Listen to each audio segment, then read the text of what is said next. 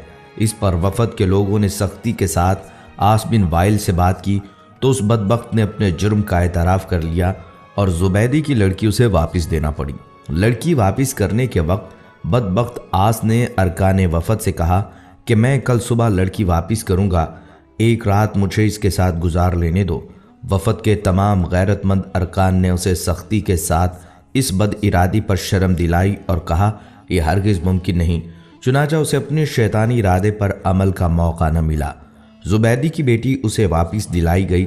اب اس نے اپنی بیٹی کو ساتھ لیا اور اپنے علاقے کی طرف روانہ ہو گیا۔ ناظرین، اللہ سبحانہ تعالیٰ نے نبی صلی اللہ علیہ وسلم کو 40 سال کی عمر میں نبوت رسالت سے سرفراز فرمایا۔ نبوت سے نوازے جانے کے بعد آپ صلی اللہ علیہ وسلم 13 سال تک مکہ مکرمہ میں رہے۔ یہ زمانہ آپ صلی اللہ علیہ وسلم کی مکی زندگی کہلاتا ہے۔ آپ صلی اللہ علیہ وسلم نے مکی زندگی میں 3 سال تک خفیہ طور پر اپنے قریبی لوگوں کے سامنے اسلام پیش کیا۔ پھر آپ صلی اللہ علیہ وسلم نے 10 سال تک کھلم کھلا اشاعت اسلام کا کام کیا۔ اس کے بعد آپ صلی اللہ علیہ وسلم یثرب ہجرت کر گئے۔ اشاعت اسلام کی وجہ سے کفار مکہ آپ صلی اللہ علیہ وسلم کے جانی دشمن ہو گئے۔ جب تک نبی صلی اللہ علیہ وسلم نے اپنی نبوت اور رسالت کا اعلان نہیں کیا تھا، اس وقت تک آپ صلی اللہ علیہ وسلم مکہ میں ایک عقل مند اور دانشور، صادق اور امین اور اچھے انسان سے جانے جاتے تھے۔ جب آپ صلی اللہ علیہ وسلم نے اپنی نبوت کا اعلان کیا تو لوگوں نے آپ صلی اللہ علیہ وسلم کو جادوگر اور کاہن و ساحر جیسے معیوب لقب سے مشہور کرنے کی کوشش کی تاکہ لوگ آپ صلی اللہ علیہ وسلم کے قریب نہ آئیں اور نہ آپ صلی اللہ علیہ وسلم کی باتیں سنیں۔ طارق بن عبداللہ المحاربی رضی اللہ تعالیٰ عنہ فرماتے ہیں، میں نے اللہ کے رسول صلی اللہ علیہ وسلم کو بازار ذی المجاز میں دیکھا جبکہ میں خرید و فروخت میں مشغول تھا۔ آپ صلی اللہ علیہ وسلم سرخ جبہ زیب تن کیے ہوئے تھے اور بلند آواز سے یہ فرماتے جاتے تھے، اے لوگو لا الہ الا اللہ کہو فلاح پاؤ گے۔ ایک شخص آپ صلی اللہ علیہ وسلم کے پیچھے پیچھے پتھر مارتا جاتا تھا جس سے آپ صلی اللہ علیہ وسلم کی پنڈلی اور ایڑھی خون آلود ہو گئے۔ وہ شخص ساتھ ساتھ یہ بھی کہتا جاتا تھا، اے لوگو اس کی بات نہ سننا، یہ جھوٹا ہے۔ محاربی فرماتے ہیں کہ میں نے لوگوں سے پوچھا یہ شخص یعنی آپ صلی اللہ علیہ وسلم کون ہیں؟ لوگوں نے جواب دیا یہ لڑکا بنی عبد المطلب سے ہے۔ پھر میں نے پوچھا یہ شخص کون ہے جو اس کا پیچھا کر رہا ہے اور پتھر مار رہا ہے؟ لوگوں نے جواب دیا یہ آپ صلی اللہ علیہ وسلم کا چچا عبدالعزیٰ یعنی ابو لہب ہے۔ بازار ذی المجاز میں آپ صلی اللہ علیہ وسلم پر ابو جہل کا مٹی پھینکنا۔ بنو مالک بن کنانہ کے ایک شیخ کہتے ہیں کہ میں اللہ کے رسول صلی اللہ علیہ وسلم کو بازار ذی المجاز میں دیکھا کہ یہ فرماتے تھے، اے لوگو لا الہ الا اللہ کہو فلاح پاؤ گے۔ راوی فرماتے ہیں کہ ابو جہل آپ صلی اللہ علیہ وسلم پر مٹی پھینکتا تھا اور یہ کہتا تھا، اے لوگو خیال رکھنا یہ شخص تم کو تمہارے دین کے حوالے سے دھوکہ نہ دے دے، کیونکہ اس کا ارادہ ہے کہ تم لات و عزا کو چھوڑ دو، جبکہ رسول اللہ صلی اللہ علیہ وسلم اس کی طرف ذرہ برابر بھی التفات نہیں فرماتے تھے۔ ایک دفعہ نبی کریم صلی اللہ علیہ وسلم کعبہ شریف کے پاس نماز ادا کر رہے تھے۔ ابو جہل اور اس کے ساتھی وہاں بیٹھے تھے۔ ان میں سے بعض نے بعض سے کہا، تم میں سے کون ہے جو فلاں قبیلے کی اونٹنی کی اوجڑی لائے اور محمد صلی اللہ علیہ وسلم سجدے میں جائیں تو اسے ان کی پشت پر رکھ دے۔ عقبہ بن ابی معیط جو نہایت بدبخت، شقی القلب اور ملعون تھا، وہ وہاں سے اٹھا اور اوجڑی لے کر آیا۔ پھر وہ آپ صلی اللہ علیہ وسلم کے سجدے کا انتظار کرنے لگا۔ جب آپ صلی اللہ علیہ وسلم نے سجدہ کے لیے اپنے چہرہ مبارک کو زمین بوس کیا تو اس نالائق نے اس اوجڑی کو آپ صلی اللہ علیہ وسلم کی پیٹھ پر کندھوں کے درمیان رکھ دیا۔ آپ صلی اللہ علیہ وسلم اس کے بوجھ کی وجہ سے اٹھ نہیں پا رہے تھے، سجدے کی ہی حالت میں پریشان تھے۔ دوسری طرف ابو جہل اور اس کے بے غیرت ساتھی سب کے سب ہنسنے اور ٹھاٹھے مارنے میں مصروف تھے۔ حضرت عبداللہ بن مسعود رضی اللہ تعالیٰ عنہ یہ سب کچھ دیکھ رہے تھے، مگر اپنی کمزوری اور ظالموں کے خوف سے رسول خدا صلی اللہ علیہ وسلم کا دفاع کرنے سے عاجز تھے۔ پھر آپ صلی اللہ علیہ وسلم کی لخت جگر حضرت فاطمہ رضی اللہ تعالیٰ عنہ آئیں اور اوجڑی کو آپ صلی اللہ علیہ وسلم کی پشت مبارک سے ہٹایا۔ حضرت عروہ بن زبیر رحمۃ اللہ علیہ نے عبداللہ بن عمر بن عاص رضی اللہ تعالیٰ عنہ سے پوچھا، مجھے اس سخت تکلیف سے باخبر کیجئے جس سے مشرکین نے آپ صلی اللہ علیہ وسلم کو دوچار کیا۔ انہوں نے فرمایا، ایک بار نبی صلی اللہ علیہ وسلم حتیم میں نماز ادا کر رہے تھے، اچانک عقبہ بن ابی معیط آیا اور آپ صلی اللہ علیہ وسلم کی گردن میں اپنا کپڑا ڈال دیا۔ پھر اس نے سخت طریقے سے آپ صلی اللہ علیہ وسلم کا گلا گھونٹا۔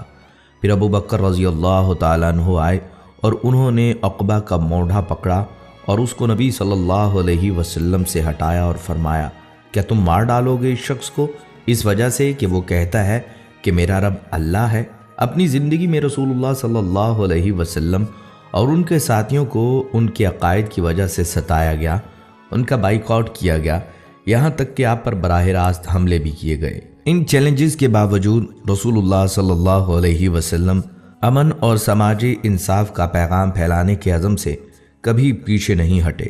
انہوں نے اپنی اہلیہ اور قریبی ساتھیوں کی وفات سمیت کئی غم اٹھائے، یہاں تک کہ اپنے پیروکاروں کے ساتھ مل کر مساوات، انصاف اور بھائی چارے کے اصولوں پر مبنی ایک نیا معاشرہ قائم کرنے میں کامیاب ہو گئے۔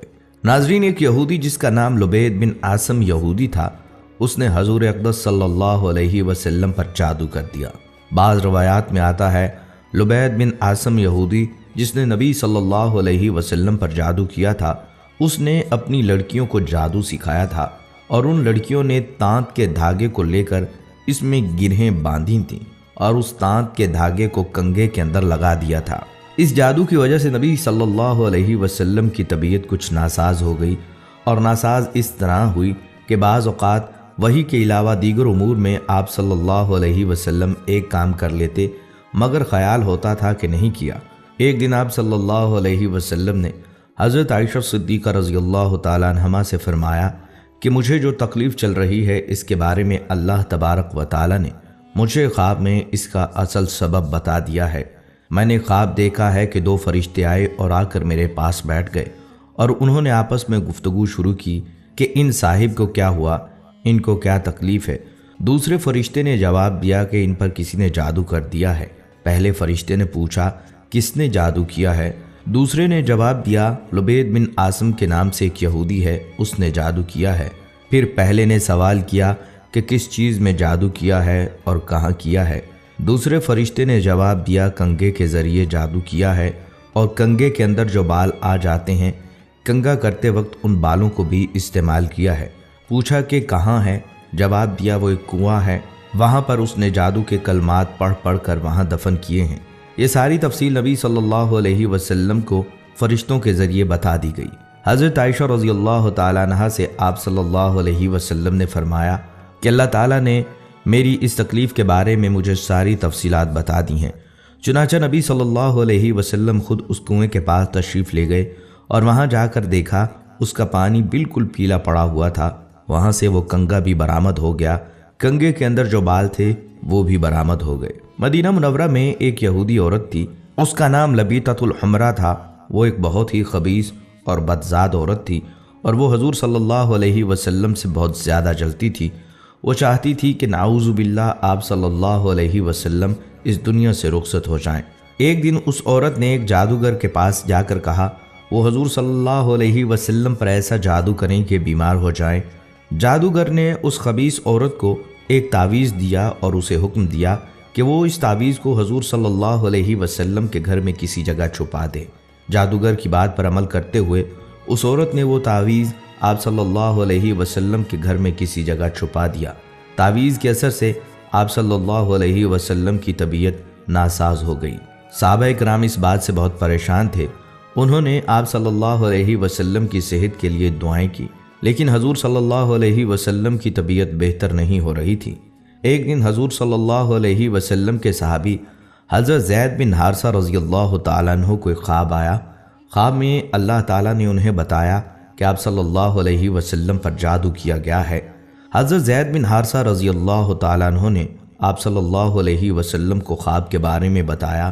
آپ صلی اللہ علیہ وسلم نے حضرت زید بن حارثہ رضی اللہ تعالیٰ عنہ کو حکم دیا کہ وہ تعویذ تلاش کریں۔ حضرت زید بن حارثہ رضی اللہ تعالیٰ عنہ نے حضور صلی اللہ علیہ وسلم کے گھر کو تلاش کیا اور آخرکار انہوں نے تعویذ کو ایک کنویں میں پایا۔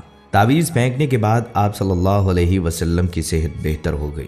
جادوگرنی کو معلوم ہوا کہ آپ صلی اللہ علیہ وسلم کی صحت ٹھیک ہو گئی۔ اس نے آپ صلی اللہ علیہ وسلم سے معافی مانگی۔ آپ صلی اللہ علیہ وسلم نے اس سے معاف کر دیا، لیکن اسے سخت سزا دی گئی۔ اسے مدینہ منورہ سے نکال دیا گیا اور اسے یہودیوں کے علاقے میں بھیج دیا گیا۔ فتح خیبر کے بعد حضور صلی اللہ علیہ وسلم کچھ دنوں تک زرعی زمینوں اور باغوں کے انتظامات اور غنائم کی تقسیم کے کاموں میں مصروف رہے۔ ظاہر ہے ان کاموں کے لیے قیام وہیں ضروری تھا۔ اسی دوران ایک عورت نے جس کا نام زینب بنت الحارث تھا، جو سلام بن مشکم کی بیوی تھی، آپ صلی اللہ علیہ وسلم کو زہر دے کر نقصان پہنچانے کی سازش کی۔ اس نے پروگرام بنایا کہ آپ صلی اللہ علیہ وسلم کو بکری کا بھنا ہوا گوشت پیش کیا جائے اور اس میں زہر ملا دیا جائے۔ پہلے اس نے صحابہ کرام سے معلوم کیا کہ آپ صلی اللہ علیہ وسلم کو بکری کا کون سا حصہ مرغوب ہے۔ لوگوں نے بتلایا کہ آپ صلی اللہ علیہ وسلم بکری کی ران شوق سے نوش فرماتے ہیں۔ اس منحوس عورت نے بکری ذبح کی اور اس کا گوشت زہر آلود کر دیا، خاص طور پر بکری کی ران پر زیادہ زہر لگا دیا، اور آپ صلی اللہ علیہ وسلم کے خیمے میں لے کر آئی۔ پیارے آقا صلی اللہ علیہ وسلم مغرب کی نماز ادا کر کے خیمے میں تشریف لائے۔ دیکھا تو ایک عورت خیمے کے باہر آپ کا انتظار کر رہی تھی۔ آپ صلی اللہ علیہ وسلم نے اس سے آنے کا سبب پوچھا۔ عورت نے کہا، اے ابو القاسم، میں آپ کے لیے بکری کا بھنا ہوا گوشت ہدیہ کے طور پر لائی ہوں۔ اسے معلوم تھا کہ آپ صلی اللہ علیہ وسلم ہدیہ قبول فرما لیتے ہیں، صدقہ قبول نہیں فرماتے۔ آپ صلی اللہ علیہ وسلم نے صحابہ کرام رضی اللہ تعالیٰ عنہم سے فرمایا، اس سے کھانا لے لو۔ اس کے بعد آپ صلی اللہ علیہ وسلم نے صحابہ کرام سے جو اس وقت وہاں موجود تھے کھانے کے لیے فرمایا۔ آپ صلی اللہ علیہ وسلم نے بکری کا بازو لے لیا اور اسے منہ میں رکھا۔ حضرت بشر بن برا بن معور نے بھی گوشت کا ایک ٹکڑا منہ میں رکھ لیا۔ ابھی آپ صلی اللہ علیہ وسلم نے بازو سے منہ لگایا ہی تھا کہ اس نے خبر دے دی کہ مجھے زہر آلود کیا گیا ہے۔ آپ صلی اللہ علیہ وسلم نے فوراً تھوک دیا، اگرچہ اس کا تھوڑا بہت اثر زبان پر رہ گیا۔ دوسری طرف حضرت بشر بن برا آپ صلی اللہ علیہ وسلم کے ادب اور لحاظ کے سبب کھانا نہ تھوک پائے، حالانکہ آپ صلی اللہ علیہ وسلم نے فرما دیا تھا کوئی شخص یہ کھانا نہ کھائے، اس میں زہر ملا ہوا ہے۔ زینب بنت الحارث کو طلب کیا گیا۔ آپ صلی اللہ علیہ وسلم نے اس سے دریافت فرمایا کہ کھانے میں تو نے زہر ملا دیا تھا؟ اس نے عرض کیا، جی میں نے ملایا تھا۔ آپ صلی اللہ علیہ وسلم کو کیسے پتہ چلا؟ فرمایا، مجھے اس ہڈی نے بتلا دیا کہ میں زہر آلود ہوں۔ آپ صلی اللہ علیہ وسلم نے فرمایا، تو نے ایسا کیوں کیا؟ اس نے کہا، میرے باپ، چچا اور شوہر قتل ہو گئے، میری قوم بھی تباہ ہو گئی۔ میں نے سوچا اگر آپ صلی اللہ علیہ وسلم نبی ہوئے تو یہ زہر آپ پر اثر نہیں کرے گا اور آپ صلی اللہ علیہ وسلم بچ جائیں گے، اور اگر بادشاہ ہوں گے تو ہمیں آپ سے نجات مل جائے گی۔ آپ صلی اللہ علیہ وسلم نے اسے کچھ نہیں کہا اور جانے دیا۔ صحابہ رضی اللہ تعالیٰ عنہم نے عرض بھی کیا کہ اس کو سزا ملنی چاہیے، مگر آپ صلی اللہ علیہ وسلم نے درگزر سے کام لیا۔ انبیاء کرام کی یہی شان ہوتی ہے، اور ہمارے حضور صلی اللہ علیہ وسلم تو وہ درگزر میں سب سے بڑھ کر تھے۔ جن صحابہ کرام نے گوشت منہ میں رکھ کر تھوک دیا تھا ان پر زہر کا اثر کم تھا۔ آپ صلی اللہ علیہ وسلم نے ان سے فرمایا کہ سر میں پشنے لگوائیں، یعنی فاسد خون نکلوا دیں۔ صحابہ کرام نے ایسا ہی کیا، لہٰذا حضرت بشر بن برا زہر کے اثر سے وفات پا گئے۔ رسول اللہ صلی اللہ علیہ وسلم اس واقعے کے بعد 3 برس تک حیات رہے، لیکن اس زہر کا اثر محسوس فرماتے رہے، یہاں تک کہ مرض وفات میں اس کا اثر کچھ زیادہ ہی محسوس فرمایا۔ ایک روز حضرت عائشہ رضی اللہ تعالیٰ عنہا سے فرمایا، اے عائشہ، میں نے خیبر میں جو کھانا کھا لیا اس کا اثر آج تک محسوس کر رہا ہوں۔ اسی لیے علماء کرام فرماتے ہیں کہ آپ صلی اللہ علیہ وسلم نے شہادت پائی۔ ناظرین کرام، یہ تھی ہماری آج کی ویڈیو، امید ہے آپ کو پسند آئی ہوگی۔ اگر آپ کو یہ ویڈیو پسند آئی ہے تو ہمارے چینل کو سبسکرائب کریں اور اس ویڈیو کو باقی دوستوں کے ساتھ ضرور